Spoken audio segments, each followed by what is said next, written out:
This is Lotus II R.E.C.S. for the Sega Genesis from 1993. RECS, which stands for Race Environment Construction System. And it's easy to initially dismiss this game as a poor man's Outrun. After you pick one of 3 Lotus vehicles, you then choose your radio station and start driving. The big difference between this game and Outrun is, of course, there's no girl in the car with you. She only digs guys with Ferraris, not the Lotus Esprit. And besides, that's not even the Lotus Esprit that goes underwater. They should have put that car in this game from James Bond's The Spy Who Loved Me, of course. Hey, I drove right through a boulder and it didn't even make my car explode. That's another big difference. In general, Lotus II R.E.C.S, Radical Elephants Chase Sheep, is dramatically easier than Outrun. At least initially, the game is more forgiving. But if you like Outrun, especially Outrun on the Sega Genesis, you may want to give this game a shot because, well, it's kind of a knockoff of Outrun.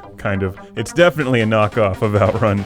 Lotus II R.E.C.S, Radioactive Eels Covet Sleep, is fast-paced, entertaining arcade-style racing where you have to reach checkpoints before the clock runs out.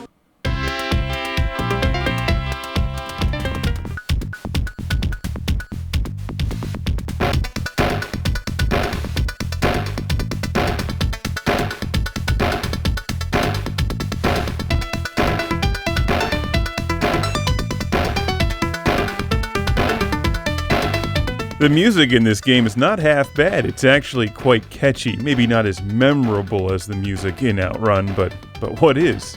I like this stage. I feel like I'm driving through Transylvania. When you play the game with music, the car sounds are drowned out beneath the awesome rhythm. In fact, I don't think they're there at all, but you can turn off the music and actually hear the cars, hear the roar of the engines, and the crash of the thunder.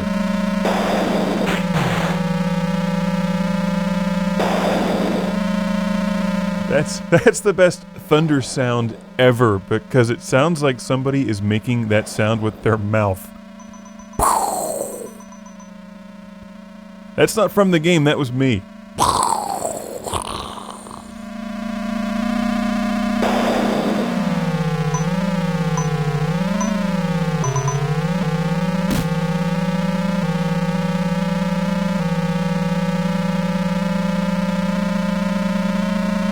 My car is pulling to the right. Is it out of alignment, or is there a windstorm? Judging by the tumbleweeds, I'm going to guess there's a windstorm, which goes away on certain parts of the track. I get the sense that the designers of this game didn't even take it too seriously, because you can actually create a science fiction driving environment in outer space or something. This is a fun game. I'll admit that when I first started playing this game, I was quick to dismiss it as a cheap Outrun clone, but the more time that I spent with it, it started to grow on me.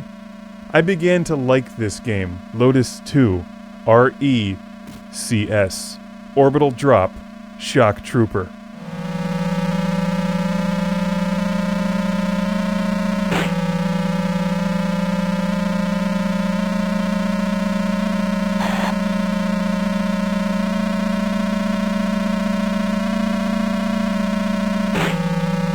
Look at that build quality. I can see why Lotus was quick to put their name on this game.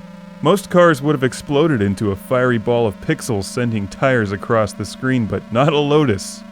Come on, how can you not like this game? Just look at it. You've got the snow level. The snow level!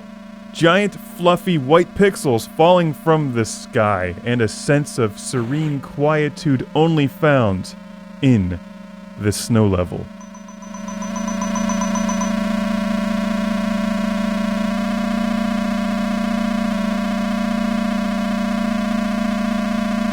It's like driving to Grandma's house for Christmas. One interesting feature in this game is that sometimes you're driving laps on a racetrack, other times it's like a rally course. Although you don't choose your own path through the game, it pretty much does that for you. However, there is the RECS. Really? everyone consumes sodium.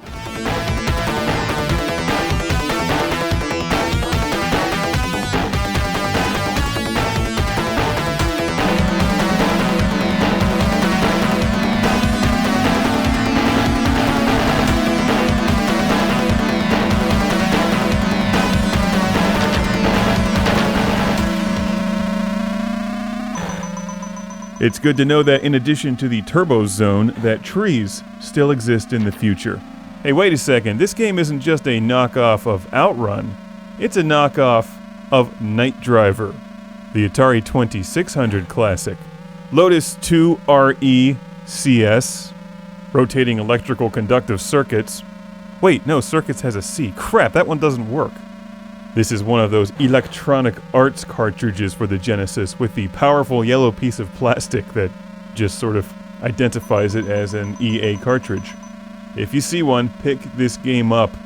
It doesn't cost much, and is surprisingly playable and a lot of fun. Lotus II R.E.C.S. Real emotions challenge science.